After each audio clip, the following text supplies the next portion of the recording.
reste en Égypte car il fut tenté par la conversion.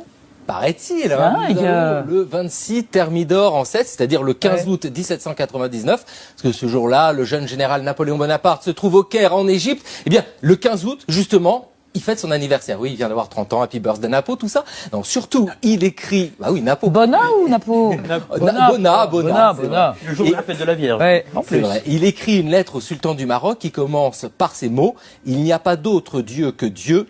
Et Mahomet est son prophète. Diantre serait-il mahométan. Voilà. Alors vous savez, il est en Égypte pour libérer le pays de la domination des terribles des Mamelouks qui sont dirigés par le bey d'Égypte, qui est très méchant, qui est pas un bon bey comme votre t-shirt. Non.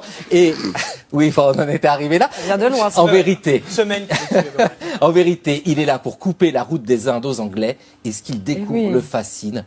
L'islam. Hein. Alors, Napoléon est un enfant des Lumières. Les Lumières s'intéressent beaucoup à l'Orient. Et lui, il trouve dans l'islam une religion qui lui convient. Toujours en 1799, il écrit moi, je suis musulman unitaire et je glorifie le prophète. Alors, bon. Vous n'êtes pas des vous n'êtes pas des lapins de 6 semaines, hein, vous doutez bien qu'il y a une petite stratégie politique là-dessous, c'est-à-dire qu'il veut plaire aux Égyptiens. Mais pas seulement, parce que longtemps plus tard, pendant l'exil à Sainte-Hélène, il est tout vieux, il a perdu le trône, et bien il continue de parler de l'islam et il dit que la religion de Mahomet est la plus belle des religions. Il rajoute même, je vous le lis dans le mémorial de Sainte-Hélène, après tout, ce n'est pas impossible que les circonstances m'eût amené à embrasser l'islamisme. L'islamisme, ce sont ces mots, mais voilà, c'est le mot de ce temps-là. C'est ainsi que l'on disait en ce temps-là. Voilà. Vous voyez ce qu'il dit à Gourgeot, à Sainte-Hélène, le 7 janvier 1818, je cite: « Si j'étais resté en Orient, j'aurais probablement fondé un empire comme Alexandre en me rendant en pèlerinage à la Mecque, où j'aurais fait des prières et des génuflexions. Mais je n'aurais voulu en faire que si cela en eût valu la peine. » Voilà, tout est dit. Maintenant qu'on a vu ça, je vais poursuivre en revenant sur les propos qu'il a tenus sur l'islam à Sainte-Hélène, donc à la fin de sa vie, en exil, car après l'Égypte, tout au long de son règne, l'islam, on n'entend plus parler. Je vais vous en lire quelques-uns qui servent d'argument aux manipulateurs et vous expliquer ce qu'il en est et ce qu'il faut en penser, parce qu'il a tenu des propos très durs que je vais vous livrer maintenant. Napoléon est alors à Sainte-Hélène, et pour 90% des propos recueillis sur l'islam à cette période, c'est lorsqu'il s'adresse au général Gourgeot. Ça n'a pas vocation à être publié en soi, ce sont simplement des pensées de l'empereur qu'il fournit comme ça, et que Gourgeot s'empresse ensuite de noter le soir venu de son côté. À Gourgeot donc, il dit, je cite: « Jésus-Christ, simple prédicateur, n'exercera aucun pouvoir sur terre. Mon règne n'est pas de ce monde, disait-il. À l'opposé de Jésus-Christ, Mahomet fut roi. Il déclara que tout l'univers devait être soumis à son empire. Ce qui est supérieur en Mahomet, c'est qu'en 10 ans, il a conquis la moitié du globe, tandis qu'il a fallu 300 ans au christianisme pour s'établir. » Là, on voit bien qu'il admire en Mahomet le conquérant. Mais il ne dit pas que ça. Là, je vais vous livrer les propos les plus durs qu'il a tenus.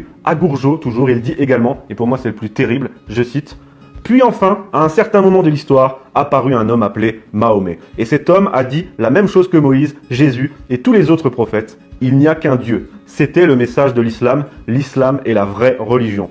Plus les gens liront et deviendront intelligents, plus ils se familiariseront avec la logique et le raisonnement. Ils abandonneront les idoles ou les rituels qui supportent le polythéisme et ils reconnaîtront qu'il n'y a qu'un Dieu. Et par conséquent, j'espère que le moment ne tardera pas où l'islam prédominera dans le monde. » Cette citation est absolument terrible, je le répète. Si on la lit comme ça, de façon brute, ça ne fait aucun doute. Napoléon est au pire musulman, au mieux très favorable à l'islam. Alors, que faut-il en penser? Eh bien, il ne faut pas se contenter de penser, mais de lire, justement, le journal de Gourgeot. C'est ça qu'il faut lire, parce que cette citation intervient dans un contexte très précis. Parce que juste avant de nous livrer cette phrase sur Mahomet et sur l'islam, eh bien, juste avant, il nous fait part de toute sa colère contre le pape et l'église de Rome. Napoléon, qui à ce moment en veut à la terre entière, revient sur sa vie avec aigreur auprès de Gourgeot, surtout car je l'ai dit, ce sont des confidences off.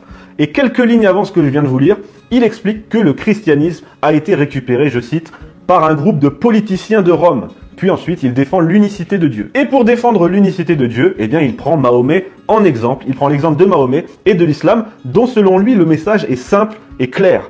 Contrairement, toujours selon lui, au christianisme, dont l'unicité de Dieu aurait été bidouillée par des politiciens. Ça, c'est clairement son propos, et c'est clairement du Voltaire, dont Napoléon était un grand lecteur, et qui, Voltaire, considérait l'islam comme, je cite, un pur théisme, soit une religion qui n'a pas été dénaturée, soit, je cite Voltaire, la religion naturelle est par son conséquent la seule véritable. Je pardonne bien des choses, mais j'ai horreur de l'athée et du matérialiste. Comment voulez-vous que j'ai quelque chose de commun avec un matérialiste, avec un homme qui ne croit pas à l'existence de l'âme, qui croit qu'il est un tas de boue, et qui veut que je sois comme lui, un tas de boue? Oui, il existe une cause divine, une raison souveraine, un être infini.